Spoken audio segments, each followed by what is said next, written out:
Meteorologist Simone Thomas, and although we are dressed in our love theme, the weather was short of loving. Yeah, I think the people headed out for date nights tonight definitely needed the rain gear. The rain has been coming out pretty heavy the past couple of hours. I'll show you some rain amounts in this 11-day outlook. We've got some pretty impressive totals today, but the heavy rain is why we have our weather impact alert that'll continue through tomorrow morning as we continue to see this rain moving across the state. Speaking of which, let's check in on how that rain looks right now. We are starting to see rain coverage move across the eastern half of the state, so areas to our west will see some drying conditions overnight. Looking through central Arkansas, though, we'll continue to see pretty widespread coverage through your overnight hours.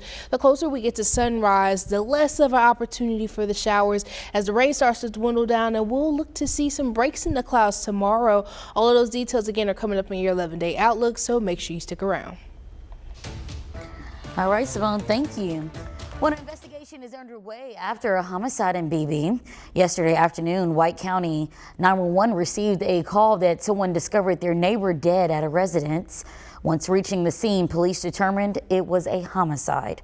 Assistance is being requested for help from both the White County prosecuting attorney and sheriff's office. You can stay with THV 11 News for more information as we learn it. An investigation is also underway after a traffic incident last night. This is footage of the scene after an apparent police chase ended at a very busy intersection in North Little Rock. It happened near the gas station at the corner of Broadway and Locust Streets, just off of I-30. That's the exit to get to Simmons Bank Arena. You can see the emergency crews as well as other police departments all there on scene. We're waiting on details from LRPD for what all started it.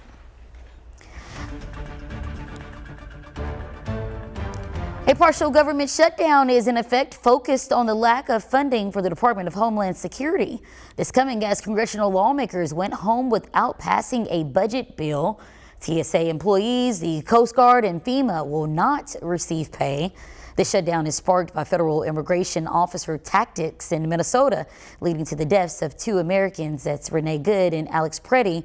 They were remembered at a community gathering today. They want. I know what they can live with.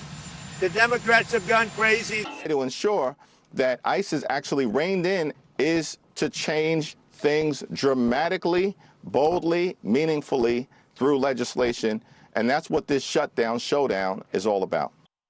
Well, tens of billions in previous funding allows ICE and Customs and Border Protection to operate even still during the shutdown. Investigators say they found DNA at Nancy Guthrie's property that does not belong to her or those close to her last night. It's the latest clue in the missing person case that is now on day 14. This coming with more than a dozen members of law enforcement searching within 2 miles near her home. Authorities were also seen towing a Range Rover from the parking lot of a restaurant, but no word yet if that's connected to the case. And investigators have also found several gloves, but so far, no suspects. Homes are not right next to each other. They're really spread out. A disappearance, a kidnapping in one home, the next house would not even know about. Since Guthrie's disappearance, her children have published videos pleading for her safe return, with the most recent posted on Savannah Guthrie's Instagram account, old footage of her mother with the message, "We will never give up on her." President Donald Trump says voter ID will be required for the upcoming midterm elections, even if Congress doesn't approve it. The announcement coming on Truth Social through post made yesterday, adding that a ban should be placed for mail-in ballots with some exceptions. It's unclear how he could make this a national mandate without congressional approval. Earlier this week, the Republican-controlled House did pass legislation requiring photo ID to vote in federal elections. The bill is unlikely to pass the Senate, requiring bipartisan support. Meanwhile, early voting for the primaries arrives on Tuesday. The congressional race drawing the most attention will be in the middle of the state. Now, it's a race that will most closely sound like campaigns in other parts of the country. THV 11's Tanya Motorzycki talks to two of the challengers, hoping to keep Republican French Hill from a 7th term. From the rising cost of living to the push for new jobs, affordability is shaping the conversation in Arkansas's 2nd Congressional District as 4 candidates compete for a seat in Congress. Bringing back jobs here, opening up product lines, so, that also, our Arkansans have degrees. There's just nowhere to go with it. I want you to own your own land. You're part of the American dream. It's made it extremely difficult because we've allowed big box business to come in and buy all of our single family homes. Democratic candidate Chris Jones says lowering costs for families starts with the policies that support workers while making Arkansas more competitive for employers. Our delegation is voted in a way that would close rural hospitals. They're supporting things like tariffs, which are taxes, which are killing our farmers. We have 1 in 3 farmers that are at risk of bankruptcy. We know that when we support the Affordable Care Act, that provides health care to millions of people. Second thing I'll give you real quick is SNAP benefits. We know that when folks have access to SNAP benefits, they have food on their table, and it actually brings down poverty. Republican challenger Chris McDowell, who's trying to unseat incumbent French Hill, says new technologies like AI can drive economic growth. I'm not going to pump 7 million gallons of water per plant into the atmosphere because I do care about our brothers and sisters over in Georgia and in our sister states over there. And I don't think that it's wise to pump that much water into the atmosphere when they can be submerged and cooled within itself. And you're using just a regular type of a system that you use in your car to keep these servers cool. Jones argues government must keep a close watch on AI development. We can have progress and innovation and tech and also do it in a way that directly benefits and helps a large swath of people, the most people. So when I think about things like data centers, the question is, well, what benefit is going to the community? The race also includes Hill, who emphasized fiscal responsibility and economic growth during his time in office, along with Democratic challenger Zach Hoffman. We reached out to Hill and Huffman for comments, but they didn't respond by our deadline. We have our most recent interview with Hill on our YouTube page from back in November. Hill is the chairman of the House Banking and Finance Committee. Democrats face an uphill climb in Arkansas's other congressional districts. In the eastern half of the state, the primaries won't be contested. Representative Rick Crawford of Jonesboro will likely face Democrat Dr. Terry Yarborough Green of Paragould in November. She is a retired pathologist, and like French Hill, Crawford is hoping Republicans hold their majority to retain his spot as chair of the House Intelligence Committee.